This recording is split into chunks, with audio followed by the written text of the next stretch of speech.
Welcome to Scriptural Focus. I'm Jack Wilkie. Grab your Bible, let's dig in.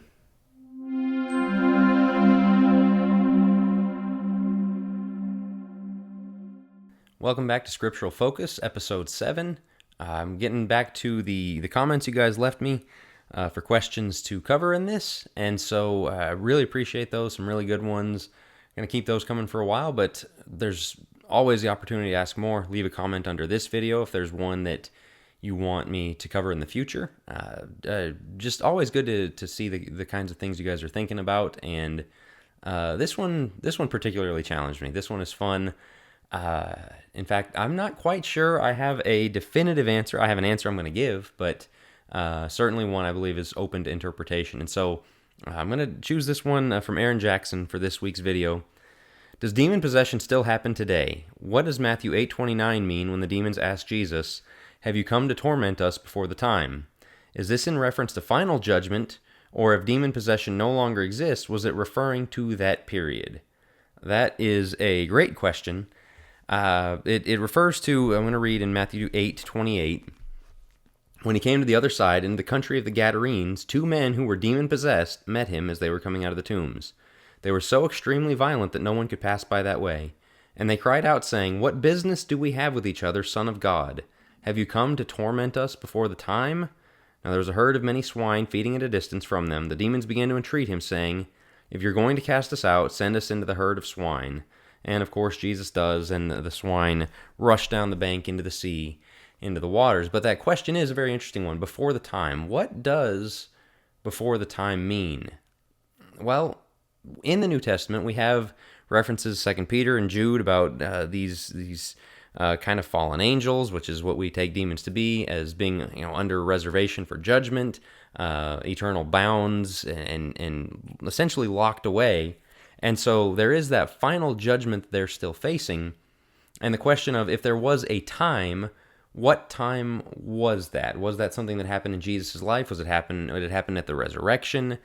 And so it is a very interesting question. I think there's quite a few New Testament considerations to make. I want to point out Mark chapter 3, where Jesus has a very interesting discussion where he's accused of casting out demons by the power of Satan, by the power of Beelzebul. And so in verse 22 of Mark chapter 3, the scribes who came down from Jerusalem were saying, "He is possessed by Beelzebul, and he casts out the demons by the ruler of the demons." And he called them to himself and began speaking to them in parables. "How can Satan cast out Satan? If a kingdom is divided against itself, that kingdom cannot stand. If a house is divided against itself, that house will not be able to stand. If Satan has risen up against himself and is divided, he cannot stand, but he is finished. But no one can enter the strong man's house and plunder his property unless he first binds the strong man, and then he will plunder his house." And he goes on to speak about the blasphemy of the Holy Spirit, which is a different matter. But it is this concept of they're saying that Jesus is doing his work by the power of Satan, and Jesus says, "I'm not. I'm here to bind Satan so I can plunder his house." And that goes to the verses that talk about the world being under the power of Satan, the prince of the power of the air. And so he's here to tie up Satan, to bind Satan, to shut Satan down so that Jesus can go and take back what is his. This possibly lends toward a helpful interpretation towards the end of Revelation, where it talks about Satan being bound for 1,000 years, that this is what was happening as Jesus was coming, shutting down demon possession, shutting down the activity of Satan is one interpretation of what it means that Satan was bound. As we live within this 1,000 years, I believe is our interpretation, the common interpretation within the churches of Christ, that Satan is currently bound. If you're taking that to be demon possession, then that would be an answer to no, demon possession doesn't still happen. However, that is not a direct interpretation. That is a jump that has to be made, and it might be a small jump, but it is one that has to be made to say that demon possession does not happen anymore.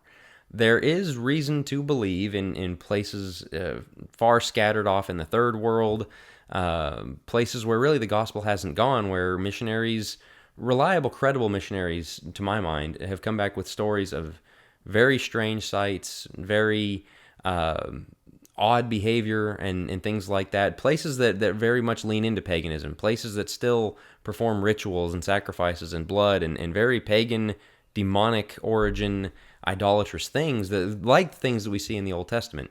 Whether that's to be believed or not is kind of up to each person, but it's possible. And so there is one interpretation of this in which you could say it might still be happening in places where the gospel hasn't gone, and when the gospel goes and it is preached, that is where Satan is bound in that time and place, and that goes away. That is one interpretation I've heard. That is one that I think has some credence to it, but I'm not going to tell you what to believe. I'm just giving the different possibilities. As far as the average person here in America being demon-possessed, I really don't believe that's something that happens really in the West, in the modern world, in the, I guess, the first world is something that does not happen.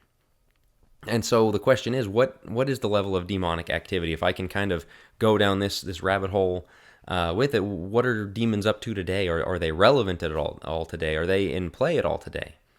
I believe Ephesians 6, where it talks about that our war is against these spiritual principalities and power, is still true, even if demon possession isn't happening in our culture.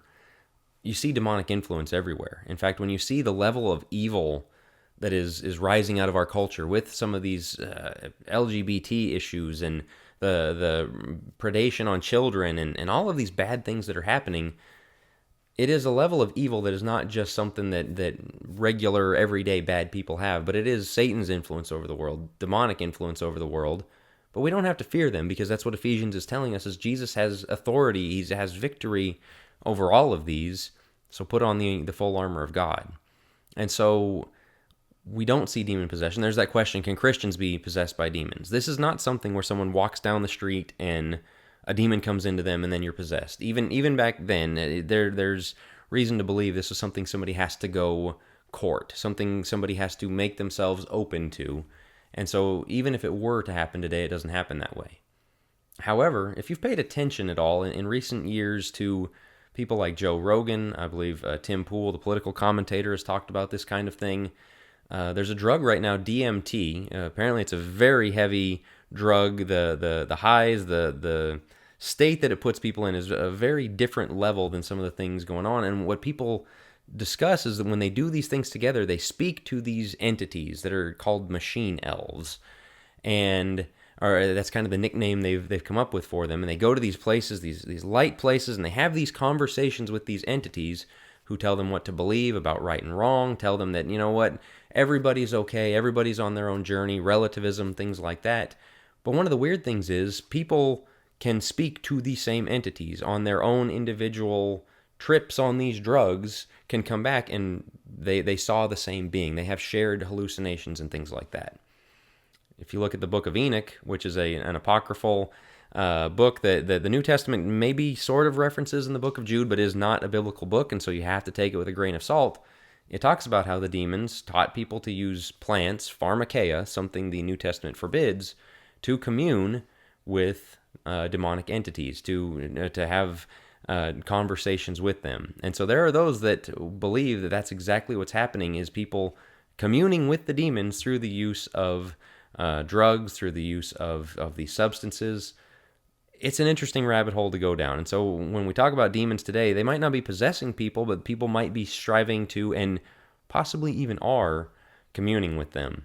This is one of these deep, weird rabbit holes that I don't really go down, because it's kind of like in Back to the Future. That you guys might not be ready for that yet. This is one of those things I don't really put out to the broad audience. Focus Plus, I figure we can go a little deeper, get a little more into the deep weird. And so as far as demon possession today, not anyone we know, not anyone we see. We don't see the kinds of things like Legion. We don't see the kind of things like the man's son throwing himself into the fire, into the water for destruction, the kinds of things that Jesus cast those demons out. And so no, I believe we are free from that, especially in our culture. You could make a case for it happening in certain places in the world, but I do think demonic influence not only is still a factor in the world, but is a growing factor with the rise of neo-paganism, with the rise of some of these substances that people are exploring and is becoming more widely popularized through people like Joe Rogan. And so it's something the church needs to start paying attention to and realizing this is a very real thing to take stock of and at least have a position on, at least understand what might be going on here, because spiritual warfare is very real. And so I hope that answer helped clear some things up rather than muddy the waters. Might have given you a couple of Google rabbit holes to go down. Again, I really do enjoy getting into these deeper, weirder more challenging things here, and so keep the questions coming, and we'll talk to you next week on Scriptural Focus.